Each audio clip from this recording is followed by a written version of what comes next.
Ngabe igcwame elisha libhukhwa ngamalini? Mbukele emakhaya ngiyakubingelela phe ngamukele emsakazweni wakho wesiZulu esigcila kakhulu endabeni zamaskandi. Abantu abaningi bazi ngempela ukuthi umculo wamaskandi ungwamanye amabhizinisi abantu abakwazi ngempela ukuthi mabebeka isete ephekelinye isete egcina umuntu esekwazi ukuthi ephile ngawo umculo wamaskandi. Abantu abaningi kodwa banakho ukuyibuza ngempela ukuthi abaculi abadumile abafana noGcwame elisha ngabe babhukhwa ngamalini, ngabe ama-CD abenzela imali engakanani ngempela uma kade bekhiphile njengoba bethandwa izwe lonke kanje. Sizokhumula ngempela ukuthi igcwame elisha lapha ku Facebook seliphumele obala lasho ngempela ukuthi ama prize alo ngempela asekhuphukile. Liyasho ngempela ukuthi lokhu kudalwa ukuthi izinga legcwame elisha liya ngokukhula ngempela. Ithi nama prize kasezakhuphuka. Kuningi ukuphawula emva kokuthi igcwame elisha release ona ama prize amasha akhuphukile.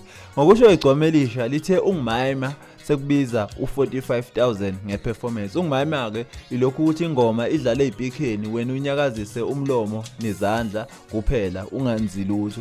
Kanti uthe ibacktracking ibiza u85,000 wasethi ulive performance abanye bakubiza ngolive uzobiza ngo100,000 ngeperformance. Abantu abaningi ngempela ke baphawulile ngalama prize amasha egcwame elisha ukuthi libhukhwa ngamalini. Abanye basho ngempela ukuthi ngokubuka isimo semnotho nemicimbi la eSouth Africa igcwame elisha lizoba indlala ngempela emcimbini. Basho ngempela ukuthi uma lizoshaya live imicimbi eminingi ekwazi uku-afforda ukukhipha imali elinganiselwa ku100,000 ekubeni basazosuke futhi babhukhe nabanye abaculi. Abanye basho ngempela ukuthi igcwame elisha li right ngempela ukuthi likhuphula ama price. Vele izinga la igcwame elisha asasho ukuthi imele lihole noma liholele o15,000 njengoba abaculi abaningi benikeza bona. Mbukele emakhaya ke ngabe kuthini uphalo wakho ngale mali ekhuphukile igcwame elisha kakhulukazi live performance if usubiza u100,000 session eyodwa. Mbukele emakhaya ke akehlangane comment section siza ukuthi wena ngabe indaba ephika